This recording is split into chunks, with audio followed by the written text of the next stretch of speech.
Bonjour à tous et à toutes, j'espère que vous allez bien.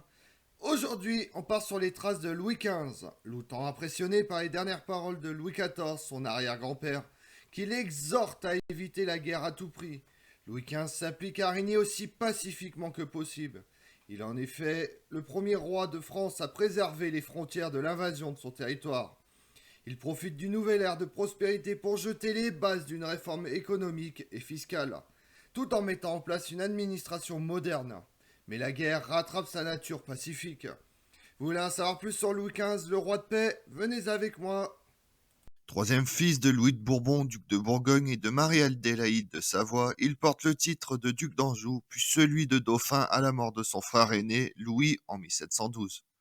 Dernier héritier de la famille royale, Louis XV devient roi à 5 ans, à la mort de son arrière-grand-père Louis XIV le 1er septembre 1715. Il est confié à Louis-Auguste de Bourbon, duc du Maine, surintendant de son éducation, au cardinal de Fleury, son précepteur, au duc de Villeroy, son gouverneur. Le cardinal de Fleury lui fait donner une excellente instruction. Roi de guerre ou roi de paix?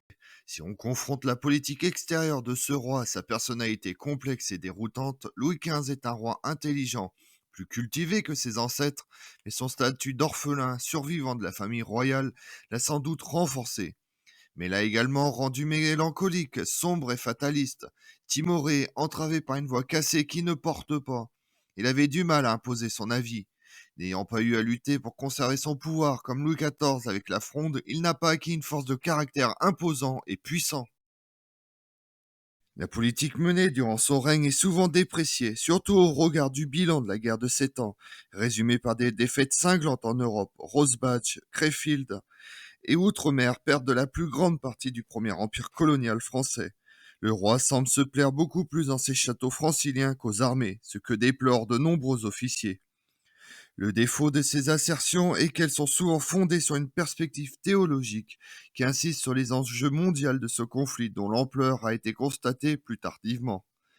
Dans une perspective purement européenne, Louis XV est parvenu à consolider les frontières laissées par Louis XIV et même à mettre dans l'escarcelle nationale le duché de Lorraine, chose que n'avait pas pu accomplir son prédécesseur, ainsi que la Corse. Le territoire du royaume de France est sorti agrandi du règne de Louis XV. Reste le problème de la posture royale, dont la pression exercée sur la mentalité de Louis XV est énorme, par une figure qui joue le rôle d'une statue de commandeur, le roi de guerre. Il est admis que les premiers Bourbons ont adopté une posture conforme à cet idéal, rendu nécessaire par les circonstances. Henri IV avait dû guerroyer pour affirmer sa légitimité et mettre fin à l'ingérence espagnole. Louis XIII avait eu affaire à des révoltes nobiliaires et protestantes avant de lancer la France dans la guerre de 30 ans. Louis XIV a connu la Fronde et les guerres contre l'Espagne avant de mener sa politique de grandeur militaire et d'expansion territoriale. Ces rois ont été présentés au jeune Louis XV, orphelin sans autre famille que son oncle Philippe d'Orléans le Régent, comme des modèles héroïques. L'image d'une monarchie combattante pour l'intérêt supérieur de l'État était néanmoins contrebalancée dans son esprit par les mots que Louis XIV lui aurait murmurés sur son lit de mort. J'ai trop aimé la guerre. Les dernières guerres de Louis XIV ont été certes pénibles, notamment la guerre de succession d'Espagne, qui a failli saper l'œuvre de conquête menée depuis la fin de règne de Louis XIII. Néanmoins, ces temps difficiles n'avaient pas été mis à mal l'imaginaire populaire du roi rejoignant l'armée dès que la guerre éclate. Cet imaginaire était d'autant plus vivace que ce départ n'avait pas eu lieu depuis 1693, date à laquelle Louis XIV avait rejoint ses troupes en Flandre pour la dernière fois. L'âge et la santé du roi constituaient une excuse valable, dont ne pouvait arguer Louis XV. Incontestablement, Louis XV manifestait peu d'enthousiasme pour la guerre. Sa personnalité s'accommodait fort bien de la gestion des opérations depuis la cour, désignée souvent comme une stratégie de cabinet. Qu'il ne soit pas parti aux armées durant la brève guerre de succession de Pologne 1733-1738 n'avait surpris personne. Les armes s'étaient tues dès 1735 en attendant une paix signée 3 ans plus tard. En revanche, que le roi ait tardé à couvrir la bataille lors de la guerre de succession d'Autriche 1740-1748 a étonné. Il avait des raisons profondes. Ce conflit ne lui paraissait pas concerner la France. La possession de la Lorraine était garantie depuis qu'elle avait été attribuée à son beau-père Stanislas Lesinski, mais il affrontait des critiques croissantes à propos de sa vie de plaisir et des maîtresses qu'on disait de plus en plus influentes. On acceptait mal qu'il ne se conforme pas à la figure du roi de guerre. Pire encore, en interdisant au prince de sang de rejoindre les armées en campagne, il a altéré le prestige de la dynastie.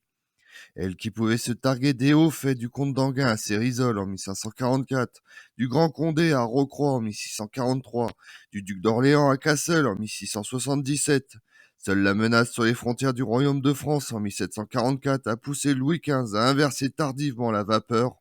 On le verra aux armées et il laissera un prince de sang Conti commander. Durant 3 ans, le roi a donc endossé le costume de roi de guerre, en assistant à des sièges et même à une bataille marquante, Fontenoy, le 11 mai 1745. La conquête en apparence facile des Pays-Bas autrichiens a soulevé un enthousiasme qui a rendu bien plus terrible l'incompréhension lors de la signature de paix d'Aix-la-Chapelle en 1748. Toutes les conquêtes ont été restituées, c'était une guerre pour rien. En réalité, c'était le résultat d'une vraie pensée. D'une part, Louis XV a considéré que le succès dans les Pays-Bas autrichiens contrebalancerait les pertes au Canada. D'autre part, maintenir la présence française du côté d'Anvers, le fameux pistolet braqué sur le cœur de l'Angleterre, Dixit Napoléon, aurait empêché toute perspective de paix durable. Louis XV aurait pu être loué pour sa vision diplomatique supérieure et bien plus pragmatique que celle de son bisaïeul. On aurait pu l'admirer de faire le choix de procéder à des ajustements territoriaux plus fins que ceux du roi Soleil, par échange de villages et non de provinces entières. Il préférait ouvertement obtenir des avantages par la voie de la négociation plutôt que celle des armes. L'humanité qu'il a affichée sur le champ de bataille de Fontenoy rompt également avec une vision de la guerre plus classique. Les raisons psychologiques de Louis XV n'étaient certainement pas connues du grand public, ni même de la plupart des courtisans. Louis XV était un roi secret qui se confiait peu, excepté à quelques rares fidèles dont Madame de Pompadour, la maîtresse devenue amie. La compréhension de son comportement de roi de paix a été totale, aggravée par les échecs de la guerre de 7 ans. Le marquis de Valfond était persuadé que la présence du roi aux armées aurait pu galvaniser des troupes peu motivées, pour un conflit dont elles ne saisissaient pas la finalité. La faible implication des princes de sang s'était par ailleurs avérée problématique pour le prestige dynastique.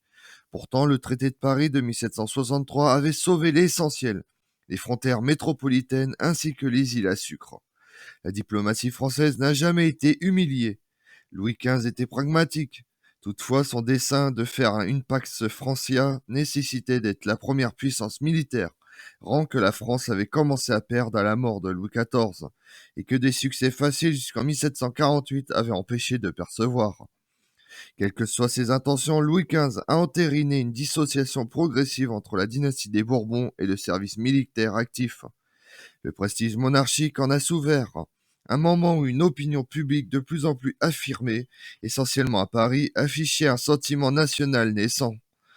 Sans contexte, la désacralisation de la monarchie s'en est trouvée accélérée. Comme on l'a vu, Louis XV s'éloigne de la grandeur incarnée par Louis XIV.